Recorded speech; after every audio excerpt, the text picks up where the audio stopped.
जब से new regime में 12 लाख की इनकम तक पे कोई टैक्स नहीं, ये बात सामने आई है, कोई ओल्ड रिजीम की बात ही नहीं कर रहा। क्यों? ओल्ड रिजीम खत्म हो गई क्या? जी नहीं।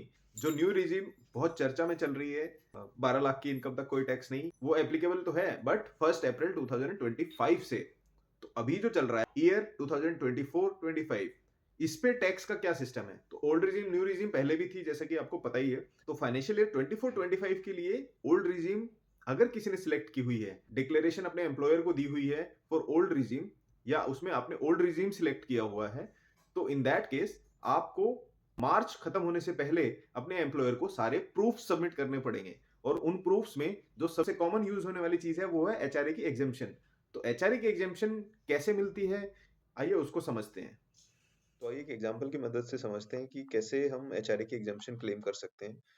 तो अगर आपको एग्जांपल के अकॉर्डिंग अगर 20,000 का एचआरए आपको एम्प्लॉयर से रिसीव हो रहा है पर मंथ, और आप किसी ऐसे हाउस में रहते हैं जिसका कि रेंट 20,000 पे कर रहे हैं आप, तो आपको बेसिकली एचआरए के लिए तीन बेसिक पॉइंट्स देखने होते हैं।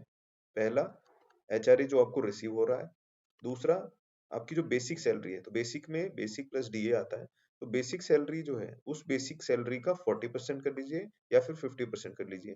40% जो होता है वो 40% होगा अगर आप दिल्ली, मुंबई, चेन्नई एंड कोलकाता, ये चार सिटीज में के अलावा कहीं रहते हैं तो 40% होगा। और अगर आप इन चार सिटीज में रहते हैं, दिल्ली, मुंबई, कोलकाता एंड चेन्नई, तो आपको 50% ऑफ बेसिक कंसिडर करना होता है। उसके बाद आता है excess of rent paid over 10% of basic. ये कैसे कैलकुलेट करना है? ये कैलकुलेट करना है, फॉर एग्जांपल अगर आप 20,000 पर मंथ का रेंट पे कर रहे हैं, तो आप बेसिक सैलरी का 10% कर लीजिए, जो कि हमने यहाँ पे इस कॉलम में किया है। तो 10% ऑफ बेसिक 40,000 का 10% 4,000 हो गया।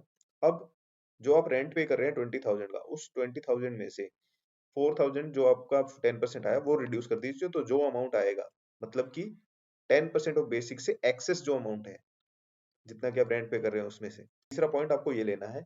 और जो एग्जेम्पशन मिलती है वो एग्जेम्पशन मिलेगी इन तीनों में से। क्या? एक्चुअल एचआरए जो आपको रिसीव हुआ है, 40 या फिर 50% of basic. And third, excess of rent paid over 10% of basic salary. इन तीनों में से जो मिनिमम वैल्यू आएगी वो एचआरए एग्जेम्पशन आपको मिलेगा। तो जैसे इस केस में अगर देखते हैं, तो आपको अप्रैल मंथ में एचआरए आपको रिसीव हो 20,000, 40% लिया है क्योंकि अदर देन मेट्रो सिटीज है, तो 40% ऑफ बेसिक हुआ 16,000 एंड 10% ऑफ बेसिक जो माइनस करते हैं अगर मंथली रेंट में से, तो वो आता है 16,000। इन तीनों में से जो मिनिमम वैल्यू होगी वो 16,000, तो 16,000 आपका एचआरए एग्जेम्प्ट होगा। तो अगर आप देख रहे हैं तो आपको एचआरए एक्चुअल में मिल रहा है 2,40,000, बट जो एग्जेम्पशन मिल रही है वो एग्जेम्पशन मिल रही है 1,92,000 की। यानी कि मंथली आपका 4,000 का जो एचआरए है वो टैक्सेबल होगा। जनरली एक मिसकंसेप्शन बना रहता है कि अगर किसी का एचआरए जितना मिल रहा है उतना ही अगर वो रेंट दिखाते हैं, तो उनका एचआरए पूरा एग्जेम्प्ट हो जाएगा, जबकि ऐसा नहीं है। अगर आपका एचआरए 20,000 रिसीव हो रहा है, तो आप अगर 20,000 का रेंट दिखा रहे हो, इन दैट केस आपका एग्जेम्पशन उतना नहीं होगा। यही अगर हम दिल्ली कर देते हैं हम इसको, कि जो आप रह रहे हैं वो दिल्ली, या दिल्ली, मुंबई, चेन्नई, कोलकाता में से किसी भी एक सिटी में रह रहे हैं, तो अगर दिल्ली में रहते हैं तो ये वाला जो फॉर्मूला है यहाँ पे, बेसिक का 40% की जगह 50% करेंगे।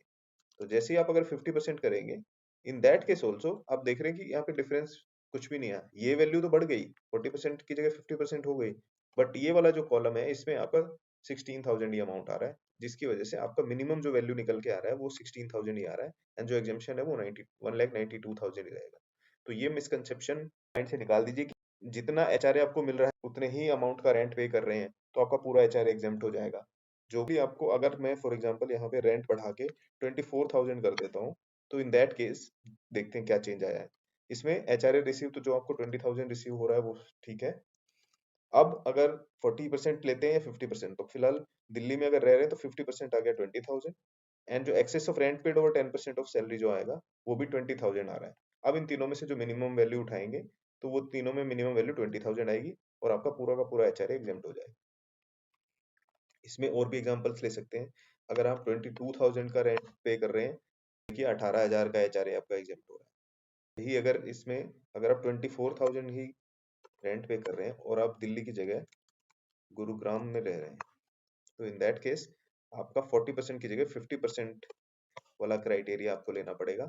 और इस केस में आपका भले ही ये जो सी पार्ट है, सी कॉलम में आपका 20,000 आ रहा है, ए कॉलम में भी 20,000 आ रहा है, बट 40% ऑफ सैलरी आपको लेना है, तो उसकी वजह से बी कॉलम में आपका 16,000 आ रहा है, and minimum of these three will be 16,000 per month.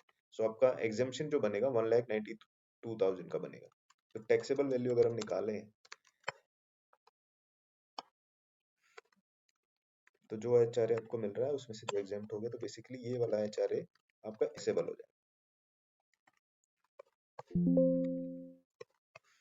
तो 48,000 का इस केस में आपका एचआरए टैक्सेबल हो जाएगा।